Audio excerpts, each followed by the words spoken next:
The percentage of balls put in play off of Wainwright may be the highest in history of any starting pitcher in the season, in half a season.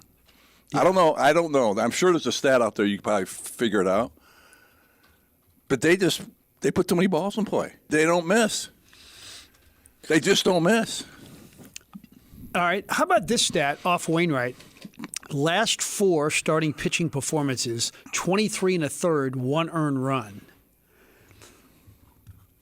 And you feel good, definitely, about Montgomery if his hamstring's okay. Yes. Flaherty, back-to-back 2 really good starts. Okay. Matz was really good yesterday. And why do you think he's been good?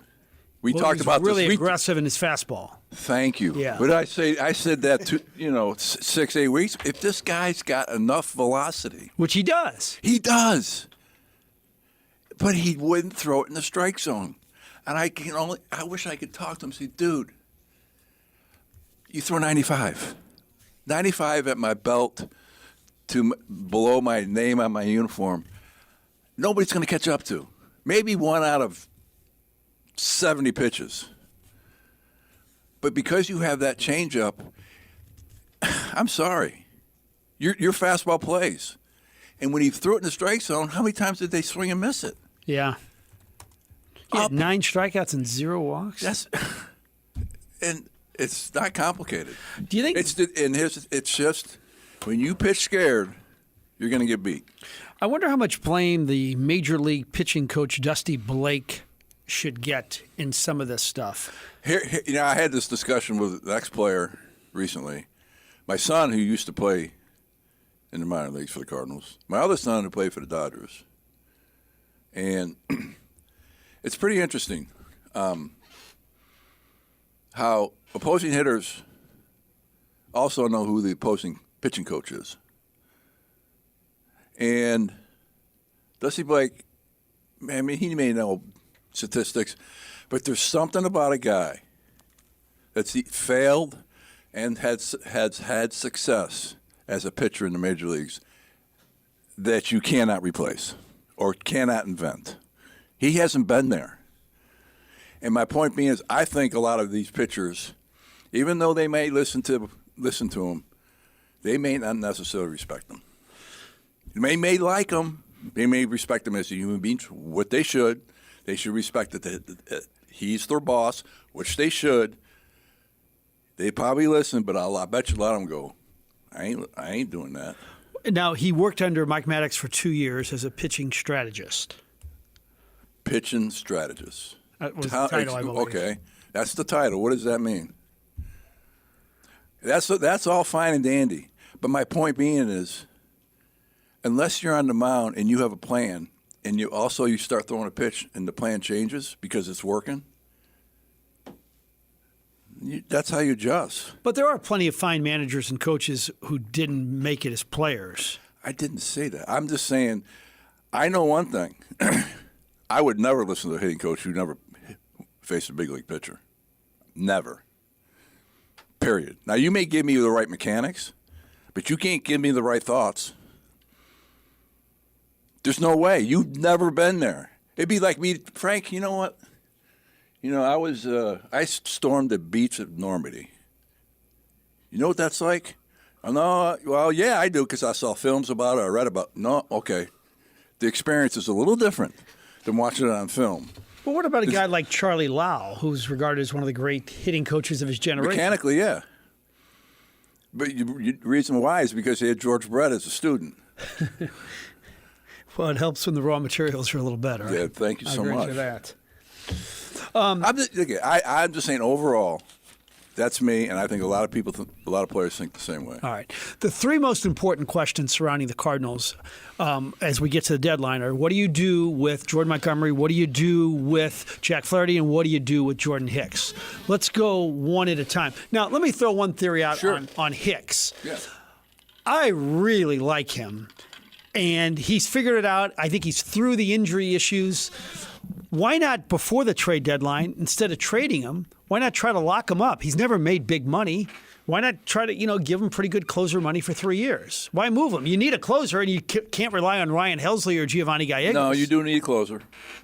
Would you consider doing that before you put him on the block?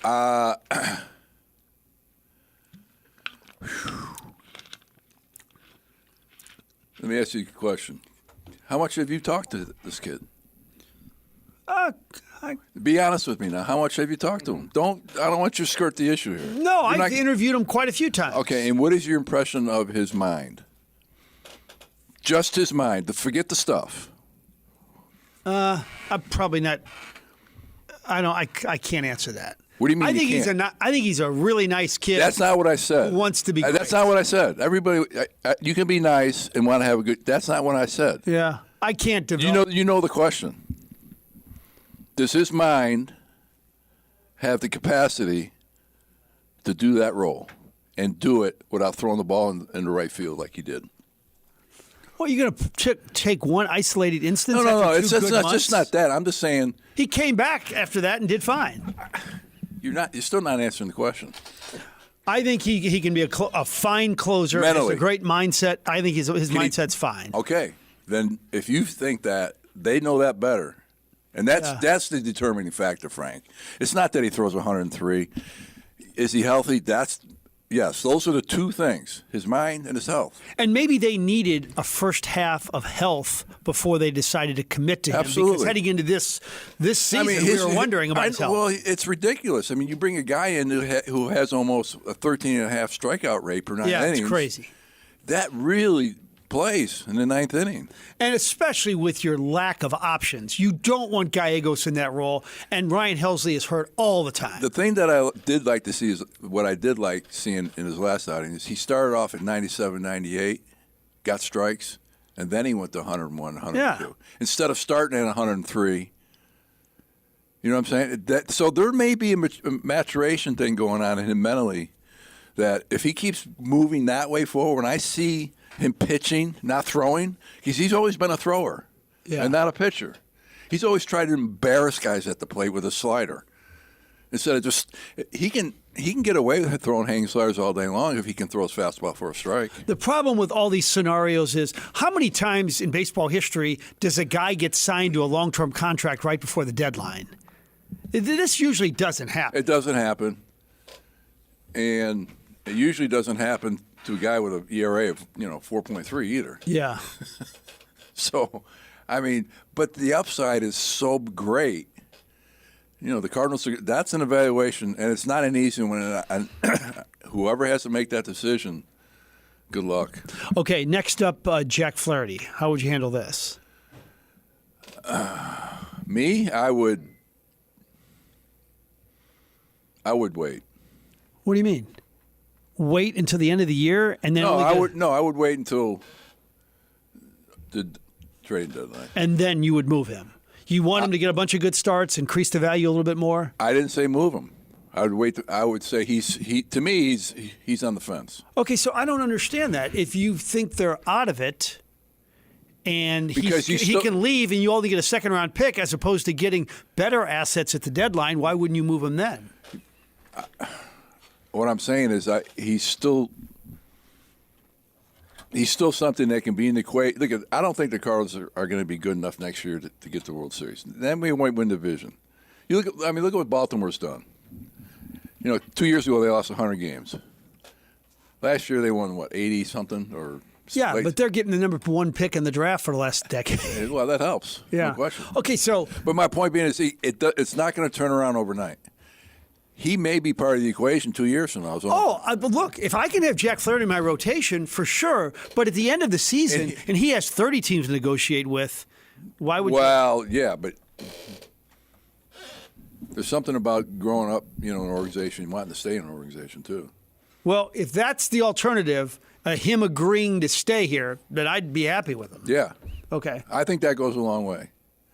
Because here's the thing. The longer you're in the league as a Cardinal, the longer you want to stay as a Cardinal. Yeah. Well, they even. Does that make sense? Yes. Okay. Yeah. Okay. Now Jordan Montgomery, who's your best pitcher by far, and I've liked him last year. I like him this year. I think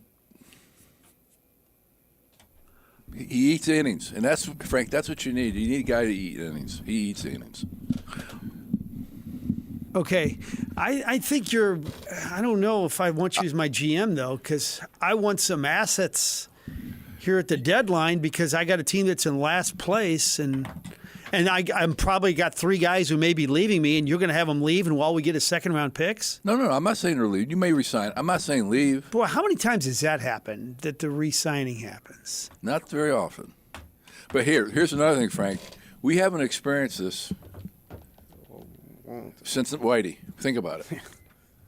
Whitey's Being a big, massive... just a massive, bring in the dump truck. Get the scooper out. We're redoing this whole thing. It hasn't happened here since I've been in St. Louis. Yeah. It's been a few pieces here. This may take a massive overload, and I think in today's game it's harder. It's a little harder to do that than it used to be. So their schedule right out of the break is not great. It's going to be it's over. They've got to get the 88 wins. They need to go 15-22. That's not going to happen. Okay. So let's forget that. Well, with that statement, then I wouldn't. Well, okay.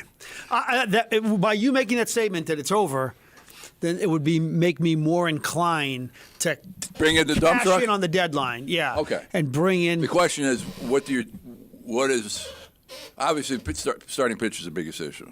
Yeah, we only got one we think is going to make it in the minor leagues, and that's Tink Hence. The other ones are all question marks. Right. So there's got to be, the equivalent of a Aaron Nola that's 23. That hasn't done it yet. I'm not saying we're getting Aaron Nola, but there's got to be a bunch of 23-year-old promising pitchers you can get. Because, gosh, who wouldn't want Jordan Montgomery? Who wouldn't want Jordan Hicks? Well, you might as well throw in a player that somebody might like.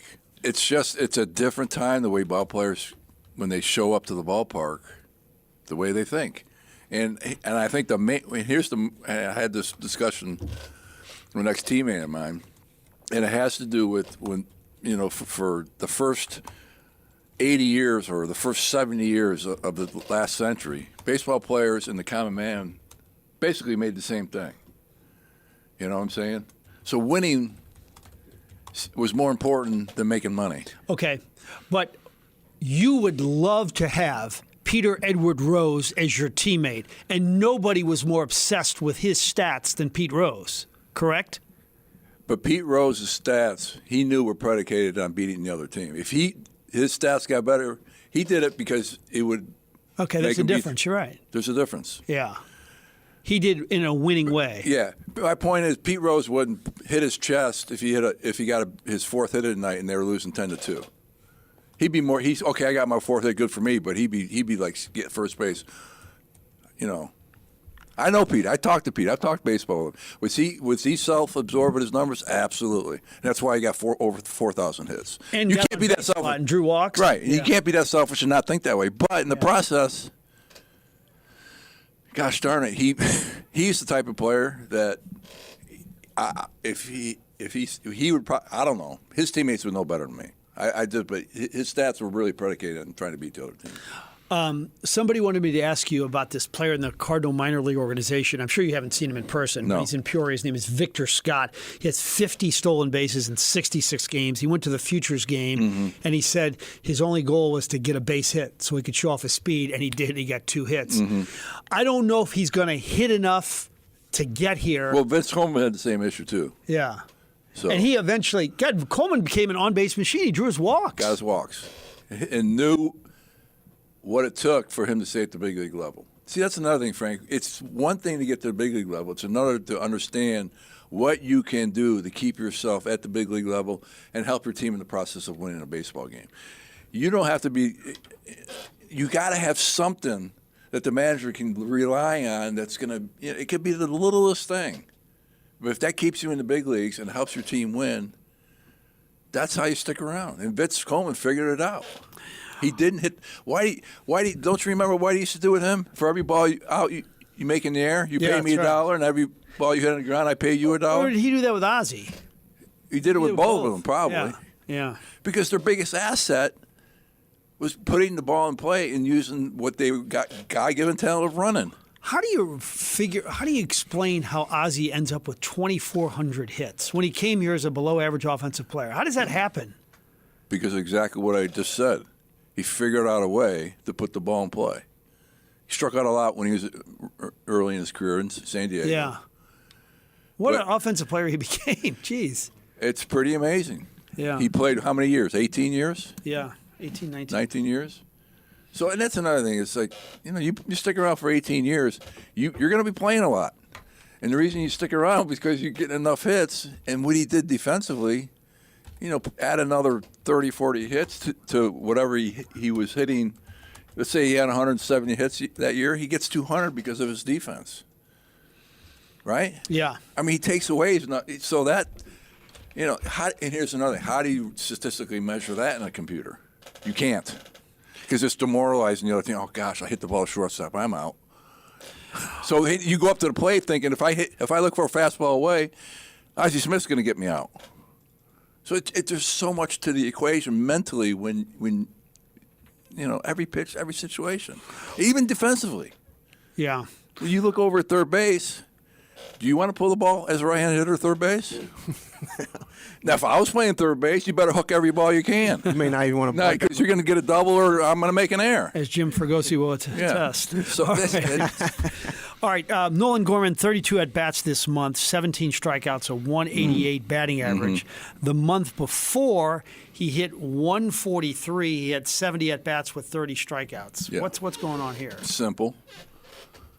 He forgot that there's a left side of second base that's in play. Well, why would somebody be getting to him? This has gone on for 2 solid months. It's one thing. I can't answer that question. I'm not the hitting coach. I'm not the manager. But I would something as simple as challenge him. And I had Milt May, even though he wasn't a mechanical guy, he did challenge me one year to see how many doubles I could hit in the left center versus right center. Really?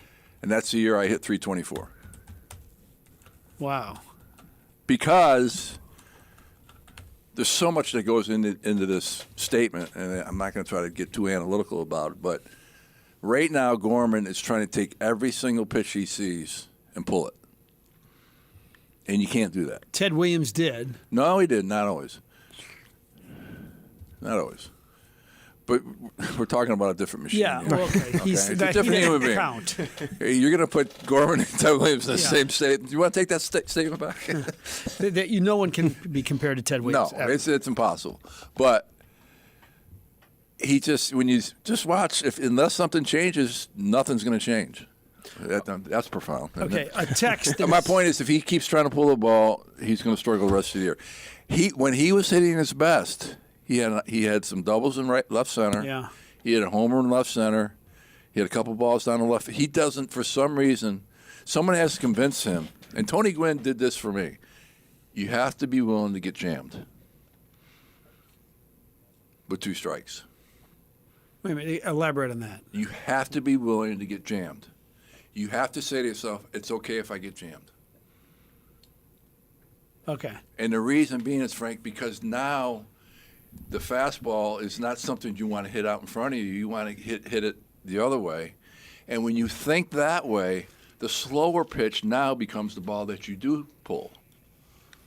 You know what I'm saying? Yeah. Does that make sense? Yes. If I'm willing to get jammed on a fastball, and here's the thing, every hitter wants to get to the big leagues for one reason. They have to prove to the organization and to the scouts, and most importantly to themselves, that they can pull a fastball. Because once you prove you can pull 95, it says, I can hit big league pitching. The problem is you can't have that approach on every pitch.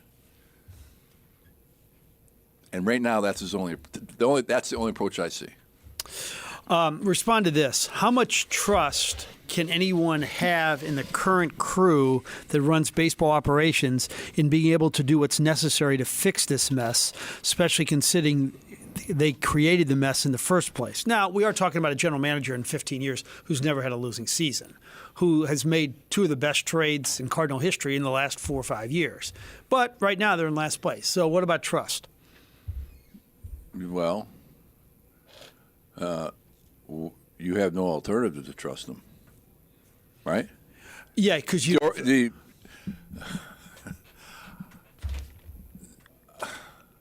I heard a story. And there was someone who is part of ownership, and someone asked, I'm not going to say exactly who was part of ownership, but asked him, aren't you excited about getting known Arenado? And he goes, well, who's that?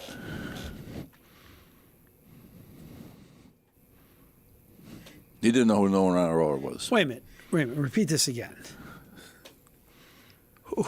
Go ahead, one more time. I'll leave it at that. I'll just say someone who's part ownership of St. Louis Cardinals didn't know who Norman Arenado was. Yeah. In terms of in Mo we trust, do you think his body of work has been pretty good? And do I think it's been good? I think it's been really good. Yeah. And if I was ownership, I'd be really happy. But his approval rating in St. Louis, what do you think? It's 25? Maybe less than that now. And Ollie's is not much higher. Well, and part of the problem is he's a bow tie blue blood St. Louis, and how many of them are around? Yeah. That's it's an image issue as much as anything. He's not a bad guy. He's just he's upper society, and and your average baseball fan isn't. And when that comes across and things don't go well, then your patience for someone's personality changes. It's human nature. And do you think because of his body of work, the owner is not going to? Well, they just signed him back. Well, that was before the disaster. Sure. Of this season. Yeah. But he's got 2 years left. And yeah. Bill DeWitt doesn't seem like the kind of guy who's going to eat a contract. No. And as good as Whitey Herzog is, would they be 4 or 5 games better if he was handed this mess, this pitching staff? That's so hard to say. Yeah. The one thing I know is that just based on the way Whitey used his pitching staff and the way he, first of all, Whitey Herzog wouldn't have a piece of pen. He wouldn't have a pen and a piece of paper in his hand during the game. I know that because he would rely on his mind. Does Ollie have it, or does the pitching he coach writes have down. it? They write down stuff all the time. And they write stuff down after a pitch. I look over and they're writing stuff down. It's like, what are you writing down? The guy threw a pitch. What are you writing down? The guy just threw a pitch. And what are you writing down? Watch next time. The pitching coach is, Wainwright will throw a curveball. He threw a curveball in the seventh or in the second inning, a 2-1 count to a guy with base. What are you writing down? Someone needs to ask these people, what are you writing down? What is new today that causes you to write something down that they didn't used to write down 100 years ago, 50 years ago, or 20 years ago? What are you writing down? All right. Who is on your... I think this is maybe what they do. Morale goes, Contreras struck out with the bases. Give him a pat on the back after the game, reminding me he's still okay. Boy, he's just reeking with sarcasm today.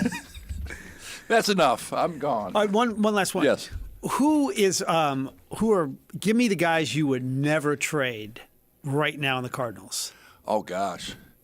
I have a list of 4, maybe 5. I wouldn't trade unless I can get a really good stud young pitcher that everybody knows is going to be a big leaguer for Goldschmidt. Okay, but right now he's kind of on your untradeable unless I get a pot of gold at the end of the rainbow.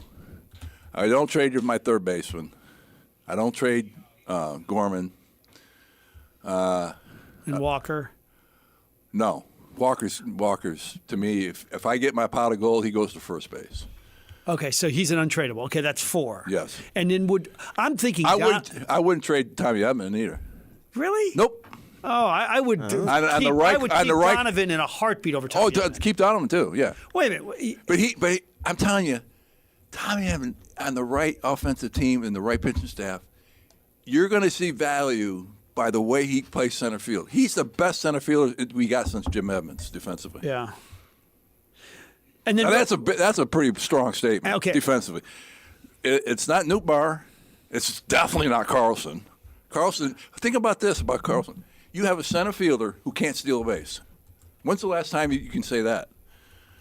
Yeah. He cannot steal a base. Okay, by the way, when they come back on Friday, if Tyler O'Neill's completely healthy, how would you distribute playing time? Would you just play him every day and find out? Nope. Oh, you wouldn't. No. Some down in the minor leagues, and you. Well, he is playing now. I know. But you'd wait till he's hitting in Memphis. I would wait until he can play 30 days in a row. That's the test. It's not whether he can play. He can physically play, but if he gets hurt up here, what's the difference if he gets hurt down there? All right. It's like training a horse. If you can't train the horse, before the race, and he gets hurt during training, what good is he at the race?